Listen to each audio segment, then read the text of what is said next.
Con algunos dichos de Jesús escritos en el Evangelio de Tomás, empezaremos nuestro video de hoy para exponer nuestra opinión sobre el contenido del libro de Apocalipsis y develar cómo este ha sido utilizado por el sistema religioso a través de sus interpretaciones terroríficas para someter a la feligresía cristiana a través del temor hacia lo que nos han anunciado como el fin del mundo y también por la supuesta maldición escrita por Juan como una estrategia de protección hacia las 7 iglesias de Asia bajo la persecución del Imperio Romano, la cual ha sido tergiversada para amedrentar y condenar a aquellos que se atreven a cuestionar el contenido contradictorio y anacrónico de la Biblia.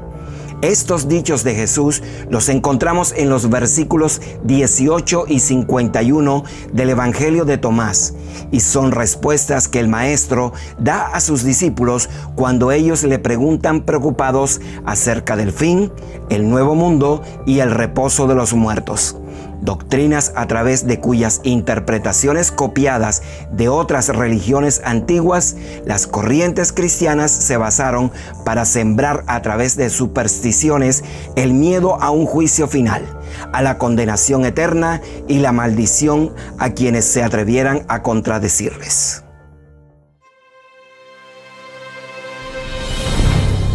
Somos el Proyecto Avatar. Bienvenidos a nuestro canal. Esto dice Jesús según el texto. ¿Así habéis descubierto el origen que ahora preguntáis referente al fin? Pues en el lugar donde está el origen, allí estará el fin. Bendito sea quien estará de pie en el origen y conocerá el fin, y no saboreará la muerte. Lo que buscáis ya ha llegado, pero no lo conocéis. También citaremos las palabras de Jesús dichas a Jasón, las cuales podemos encontrar en la obra Caballo de Troya. Con ellas ampliamos y aclaramos que estas palabras del Apocalipsis de interpretación condenatoria y del fin del mundo no son más que estrategias de sometimiento. Así dice Jesús según el texto. Estáis equivocados. Dios no tiene enemigos. Dios no es justiciero. Los hombres son hábiles manipuladores de la verdad. Un padre puede sentirse afligido por las locuras de un hijo, pero nunca condenará a los suyos. El infierno, tal como ustedes creen en su mundo, significaría que una parte de la creación del Padre se le ha salido de su control. En un libro como la Biblia, que más que un libro es un compendio de libros que, como ya hemos demostrado, se contradicen entre sí, tiene muchas inconsistencias, registra los atropellos, muertes y sacrificios presentados a los mal llamados dioses y que además no es el libro sagrado como lo hemos presentado en nuestro video. La Biblia no es sagrada, sino que más bien nos habla de Anunnakis y de la actividad extraterrestre. Nos planteamos la siguiente pregunta.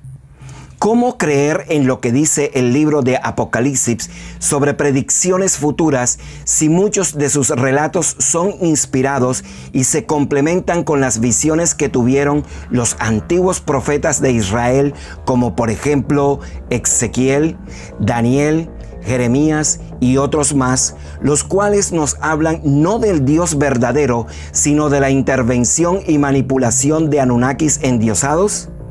¿Cómo creer en lo que se considera como predicciones si éstas están viciadas por su contenido pasado, es decir, el Antiguo Testamento que forma parte del mismo libro? El libro de Apocalipsis es un texto dirigido a 7 iglesias de Asia, en una época en la que los cristianos eran perseguidos por las autoridades romanas. Fue escrito en un lenguaje simbólico y alegórico, de tal manera que solo pudiese ser entendido por quienes conocieran las claves y códigos utilizados en el texto, convenidos previamente con su autor, tal como han hecho a lo largo de la historia todos aquellos que envían mensajes cifrados a sus tropas en épocas de guerra, para que no las entiendan el enemigo. Ahora bien, Previendo que los documentos pudiesen caer en manos de los soldados, Juan, a quien se le atribuye la autoría del libro, colocó al final del mismo una maldición para todo aquel que lo tratara de interpretar equivocadamente. Esta era una estrategia muy eficaz usada en esa época, cuando la gente era muy manipulada por supersticiones, tal como sucede aún hasta nuestros días. Esta maldición tenía una intención muy bien planeada, pues como nos damos cuenta, no fue colocada al comienzo del libro, sino al final. De tal manera que si caía en manos diferentes a los destinatarios, en este caso las iglesias, y estas personas o gobiernos hubiesen tratado de entenderlas, se considerarían malditos y arrastrarían con ese sentimiento de culpa. ¿No es esto mismo lo que durante años usó la Iglesia Católica para sembrar el miedo? Prohibiendo leer la Biblia, y lo que actualmente vemos cuando alguien se atreve con argumentos a mostrar que la Biblia no es la palabra de Dios. Esto es lo que dice la maldición en el libro de Apocalipsis capítulo 22, versículos 18 y 19. Si alguno añadiere a estas cosas, Dios traerá sobre él las plagas que están escritas en este libro. Y si alguno quitare de las palabras del libro de esta profecía, Dios quitará su parte del libro de la vida y de la santa ciudad y de las cosas que están escritas en este libro. Esta maldición como estrategia fue escrita en este confuso texto para las personas que no fuesen destinatarias, para que al ser tratado de entender, lo cual podría interpretarse de muchas maneras por quienes no fuesen los destinatarios, y en la medida que lograse confundirlos y atemorizarlos, se lograría su cometido. Y sí que lo lograron hasta nuestros días, pues la mayoría de intérpretes se ha olvidado a desconocer que el libro de Apocalipsis es un texto con recomendaciones de culto y de moral para los fieles cristianos de esa época. Así, muchos se han dedicado a buscar un sentido profético calamitoso o catastrófico a sus palabras alegóricas, que evidentemente representan o significan una cosa diferente, hasta el punto que han llegado hasta el extremo de asociar Apocalipsis con el fin del mundo. Como prueba de esto, podríamos ver que uno de los pasajes de este libro, que ha sido interpretado como la revelación de Dios y su actividad de juez desde el trono, a nosotros nos parece que más bien Juan está relatando su contacto con seres extraterrestres, porque por sus características y lo que describe, tiene más semejanza con ellos que pretender considerar que Dios, el incognoscible Espíritu, se le haya aparecido.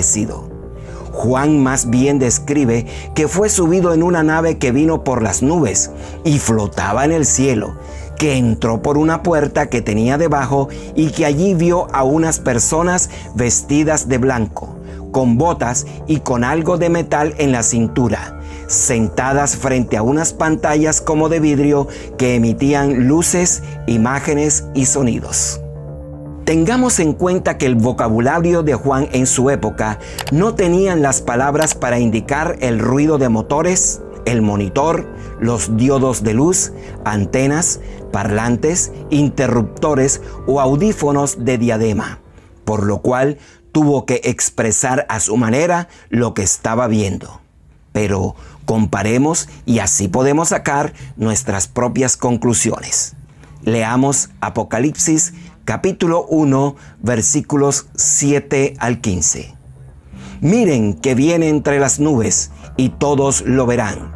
Y oí a mis espaldas una voz que sonaba como trompeta. Me volví para ver quién me hablaba.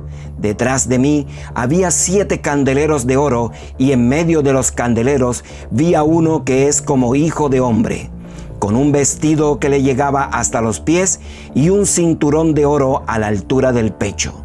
Su cabeza y sus cabellos son blancos como lana blanca, como nieve, y sus ojos parecen llamas de fuego.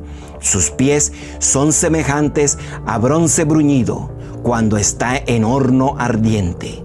Su voz es como estruendo de grandes olas.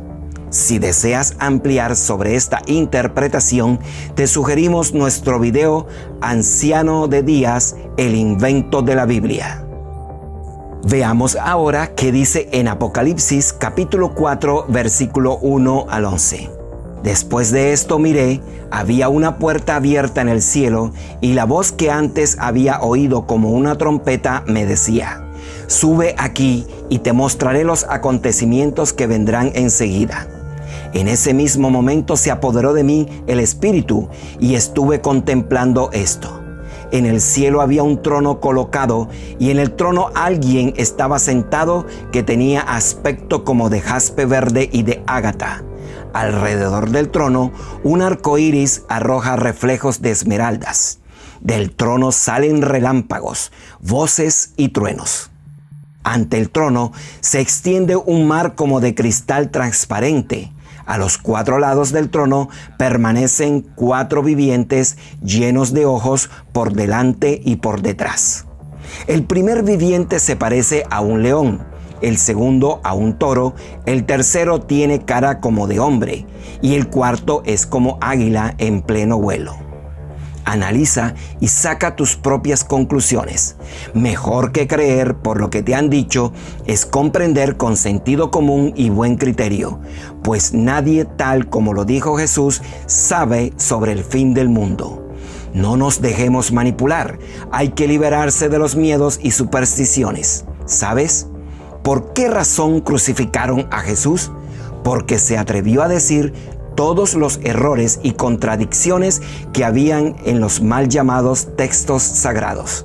Jesús solo vino a darnos a conocer la voluntad del Padre y el mensaje de recordarnos nuestra esencia y naturaleza, y esto no convenía ni conviene a este sistema. Si este material fue útil para ti, suscríbete a este canal. Un solo clic basta para suscribirte y otro clic en la campanita para que YouTube te avise cuando subamos un próximo video.